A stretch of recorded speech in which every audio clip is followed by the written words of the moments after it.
I don't care that they stole my idea. I care that they don't have any of their own.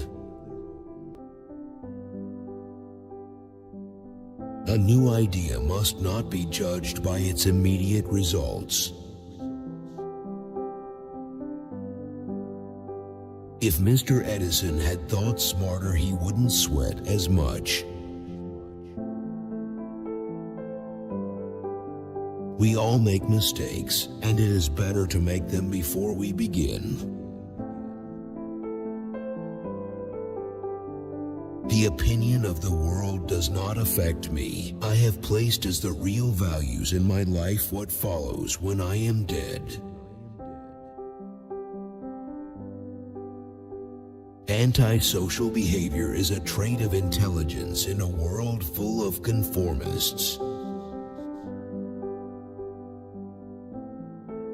If you want to find the secrets of the universe, think in terms of energy, frequency, and vibration.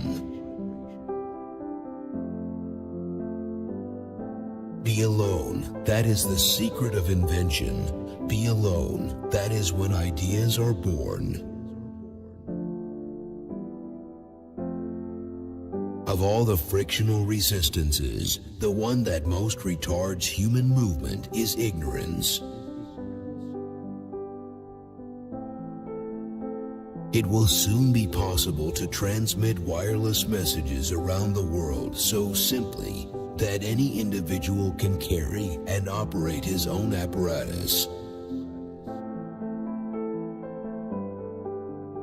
If your hate could be turned into electricity, it would light up the whole world. To know each other, we must reach beyond the sphere of our sense perceptions. If you only knew the magnificence of the 3, 6, and 9, then you would have the key to the universe. I could only achieve success in my life through self-discipline, and I applied it until my wish and my will became one. Electric power is everywhere present in unlimited quantities and can drive the world's machinery without the need of coal, oil, gas, or any other of the common fuels. Peace can only come as a natural consequence of universal enlightenment. You may live to see man-made horrors beyond your comprehension. Our entire biological system, the brain, and the earth itself work on the same frequencies. What one man calls God, another calls the laws of physics. When wireless is fully applied, the earth will be converted into a huge brain, capable of response in every one of its parts. All matter comes from a primary substance, the luminiferous ether. Throughout the infinite, the forces are in a perfect balance, and hence the energy of a single thought may determine the motion of a universe. No free energy device will ever be allowed to reach the market. The desire that guides me in all I do is the desire to harness the forces of nature to the service of mankind. It's not the love you make, it's the love you give. Though free to think and act, we are held together, like the stars in the firmament, with ties inseparable. These ties cannot be seen, but we can feel them. Love love, I recognize the emotion for what it is, an irrational self-destructive impulse, which is disguised as joy. I do not think you can name many great inventions that have been made by married men. Crystals are living beings at the beginning of creation. A century from now, it will no more occur to a normal person to mate with a person eugenically unfit than to marry a habitual criminal. In the 21st century, the robot will take the place which slave labor occupied in ancient civilization. The beauty and the scent of roses can be used as a medicine, and the sun rays as a food. I am even grateful to Einstein and others because through their erroneous theories, they lead mankind away from that dangerous path I followed. Our senses enable us to perceive only a minute portion of the outside world. My brain is only a receiver in the universe. Woman will ignore precedent and startle civilization with their progress. There is no energy in matter other than that received from the environment. The scientists of today think deeply instead of clearly. One must be sane to think clearly, but one can think deeply and be quite insane. My belief is firm in a law of compensation. The true rewards are ever in proportion to the labor and sacrifices made. Originality thrives in seclusion free of outside influences. The present is theirs. The future, for which I really worked, is mine. The idea came like a flash of lightning, and in an instant the truth was revealed. When natural inclination develops into a passionate desire, one advances towards his goal in 7-league boots. The progressive development of man is vitally dependent on invention. We crave for new sensations, but soon become indifferent to them. The wonders of yesterday are today common occurrences. The last 29 days of the month are the toughest. So astounding are the facts in this connection that it would seem as though the Creator himself had electrically designed this planet. Our virtues and our failings are inseparable, like force and matter. When they separate, man is no more.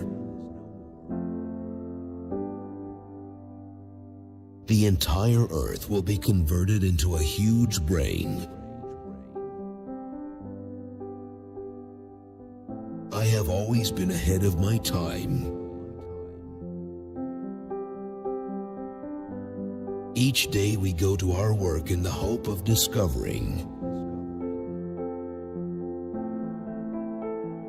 Of all things, I liked books best. My father had a large library, and whenever I could manage, I tried to satisfy my passion for reading. Every living being is an engine geared to the wheelwork of the universe. Though seemingly affected only by its immediate surrounding, the sphere of external influence extends to infinite distance. All peoples everywhere should have free energy sources. Great moments are born great opportunity. The future will show whether my foresight is as accurate now as it has proved heretofore. Most certainly, some planets are not inhabited, but others are, and among these there must exist life under all conditions and phases of development. I have harnessed the cosmic rays and caused them to operate a motive device. It is a mere question of time when men will succeed in attaching their machinery to the very wheelwork of nature. All the great religions contain wise prescriptions relating to the conduct of life, which hold good now as they did when they were promulgated. The spread of civilization may be likened to a fire. First, a feeble spark, next a flickering flame, then a mighty blaze, ever increasing in speed and power. My ear barely caught signals coming in regular succession which could not have been produced on Earth. Every effort under compulsion demands a sacrifice of energy. I never paid such a price. The individual is ephemeral, races and nations come and pass away, but man remains. Perhaps I failed, but I did my best. These masters of mine may do the rest. We should begin at the very root from which we spring. We should effect a radical reform in the character of the food. It is a simple feat of scientific electrical engineering, only expensive, blind, faint-hearted, doubting world. Ere many generations pass, our machinery will be driven by a power obtainable at any point of the universe. Inventors don't have time for married life. Of all things, I liked books best. Nature may reach the same result in many ways. Life is and will ever remain an equation incapable of solution, but it contains certain known factors. Sometimes I feel that by not marrying, I made too great a sacrifice to my work. To stop war by the perfection of engines of destruction alone might consume centuries and centuries. Other means must be employed to hasten the end. Fights between individuals, as well as governments and nations, invariably result from misunderstandings in the broadest interpretation of this term. I am equally proud of my Serbian origin and my Croatian fatherland. My brain is only a receiver. In the universe, there is a core from which we obtain knowledge, strength, and inspiration. I have not penetrated into the secrets of this core, but I know that it exists. The gift of mental power comes from God, divine being, and if we concentrate our minds on that truth, we become in tune with this great power. My mother had taught me to seek all truth in the Bible. The day science begins to study non-physical phenomena, it will make more progress in 1 decade than in all the previous centuries of its existence. Within a few years, a simple and inexpensive device, readily carried about, will enable one to receive on land or see the principal news, to hear a speech, a lecture, a song, or play of a musical instrument, conveyed from any other region of the globe. Today's scientists have substituted mathematics for experiments, and they wander off through equation after equation, and eventually build a structure which has no relation to reality.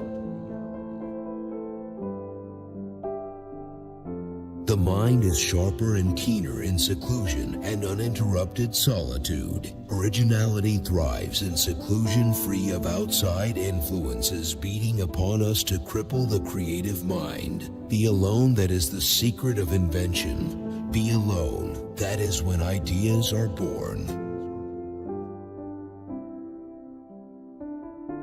Everyone should consider his body as a priceless gift from one whom he loves above all, a marvelous work of art, of indescribable beauty and mystery beyond human conception, and so delicate that a word, a breath, a look, nay, a thought may injure it.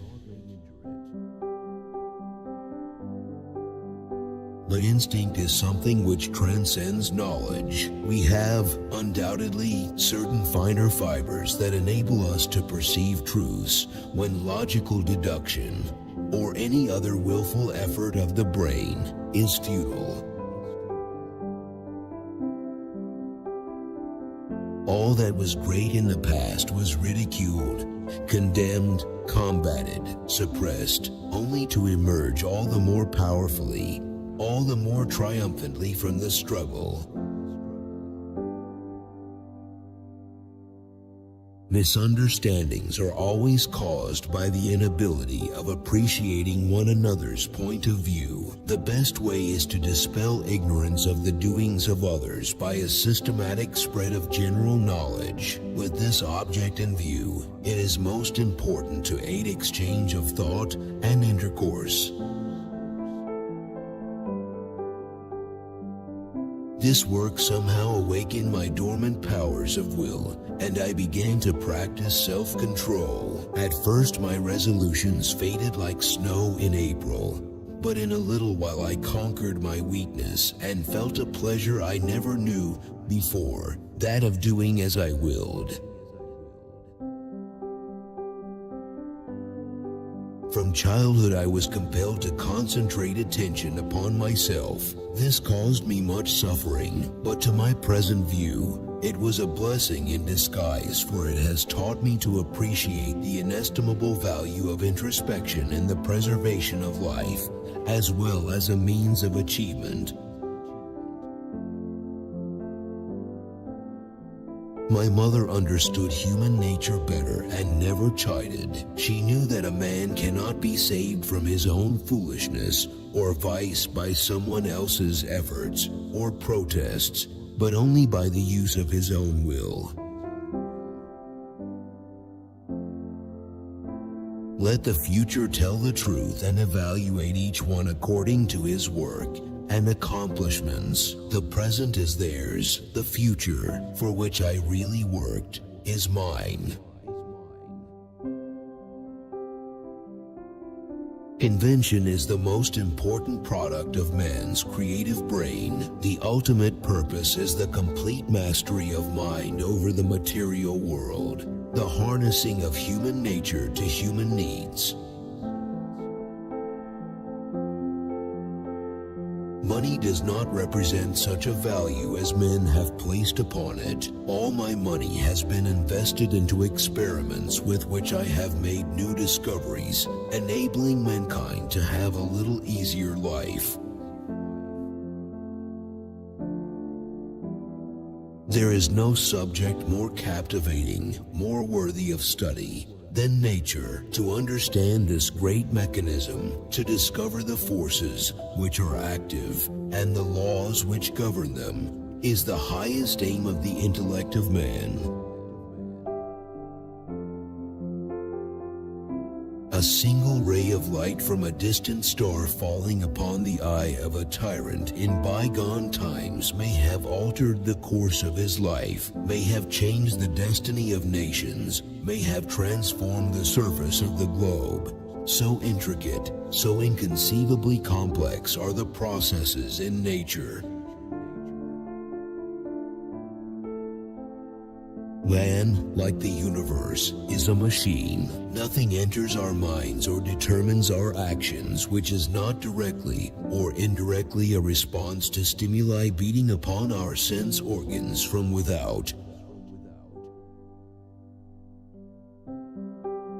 When wireless is perfectly applied, the whole earth will be converted into a huge brain, which in fact it is. All things being particles of a real and rhythmic whole, we shall be able to communicate with one another instantly, irrespective of distance. In a time not distant, it will be possible to flash any image formed in thought on a screen and render it visible at any place desired. The perfection of this means of reading thought will create a revolution for the better in all our social relations. I would not give my rotating field discovery for 1,000 inventions, however valuable. 1,000 years hence, the telephone and the motion picture camera may be obsolete, but the principle of the rotating magnetic field will remain a vital, living thing for all time to come. It seems that I have always been ahead of my time. I had to wait 19 years before Niagara was harnessed by my system. 15 years before the basic inventions for wireless, which I gave to the world in 1893, were applied universally.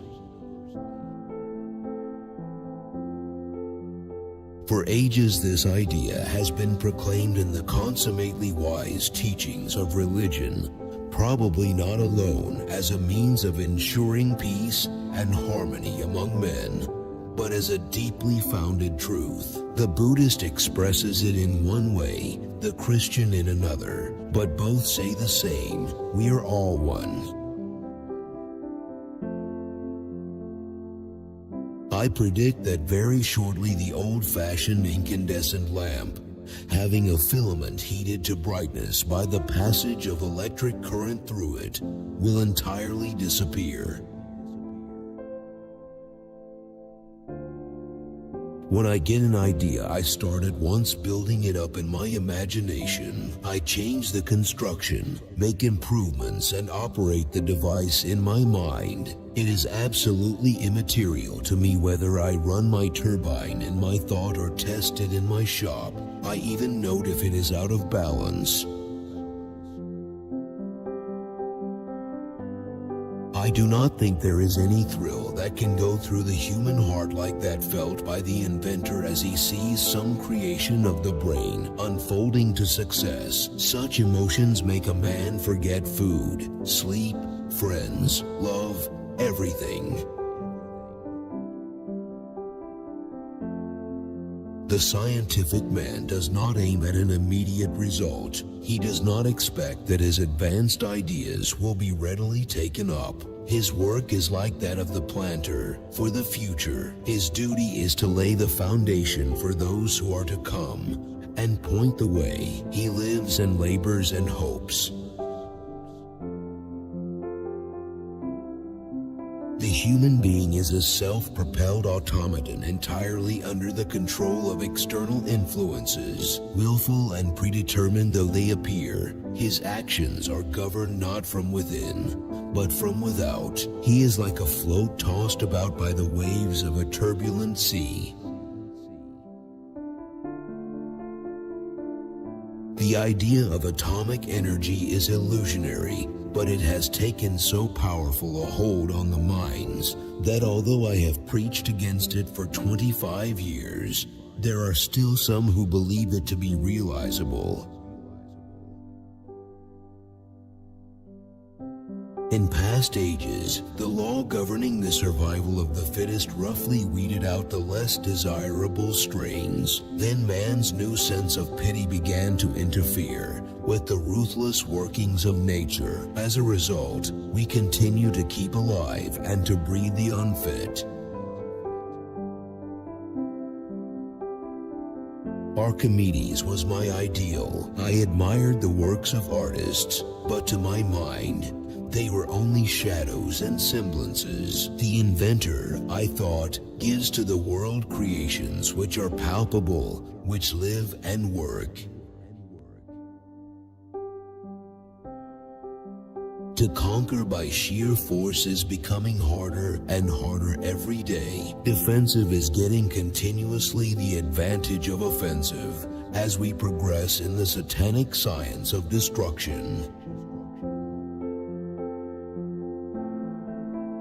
The motors I built there were exactly as I imagined them. I made no attempt to improve the design, but merely reproduced the pictures as they appeared to my vision, and the operation was always as I expected.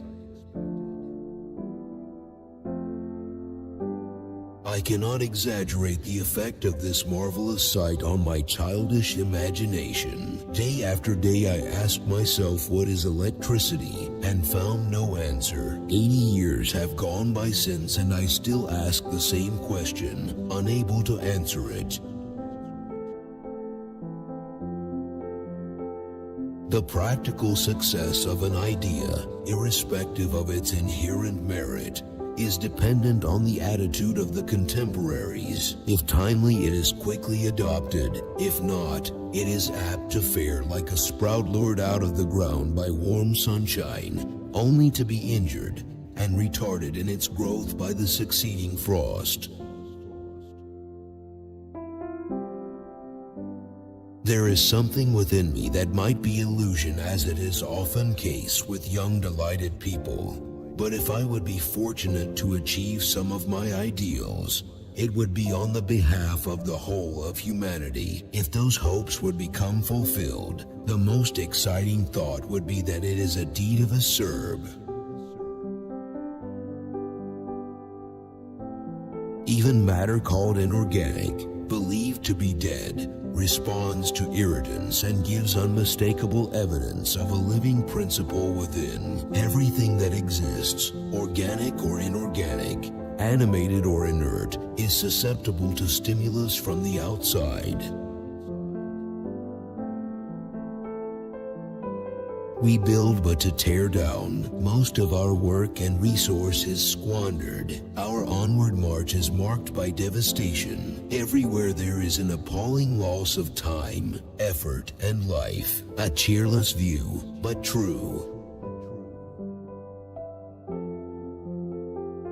To stop war by the perfection of engines of destruction alone might consume centuries and centuries. Other means must be employed to hasten the end.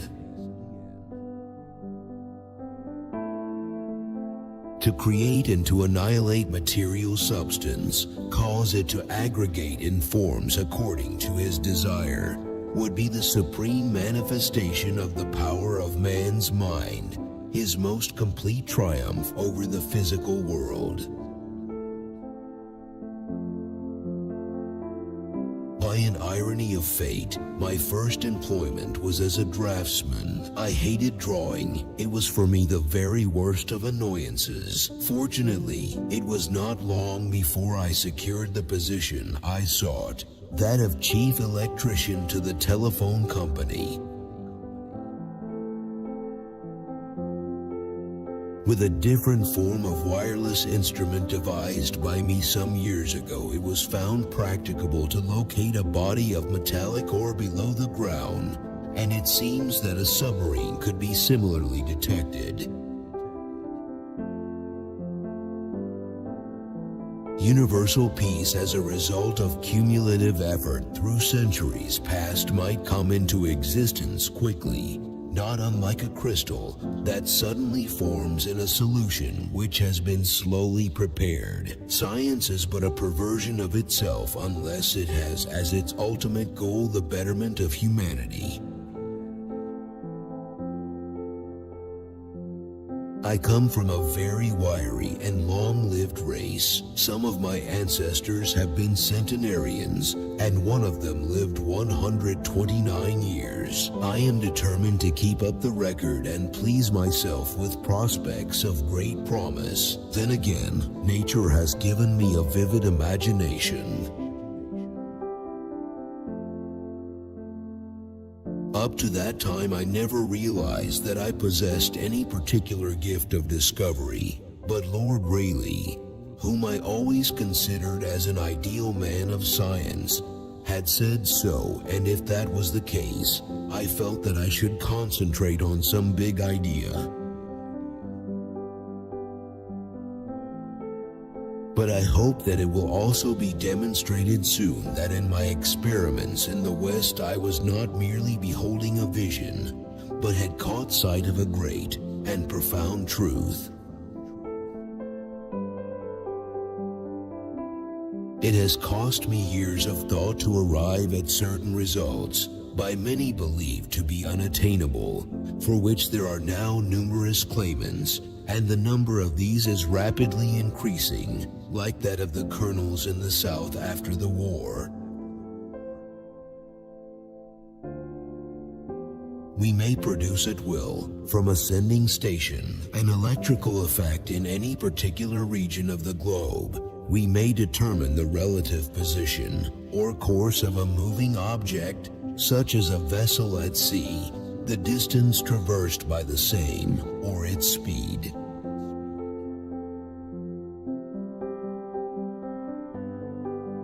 Which quote did you like the most? Share your opinion in the comments. Don't miss out on a chance to see the next video. Subscribe.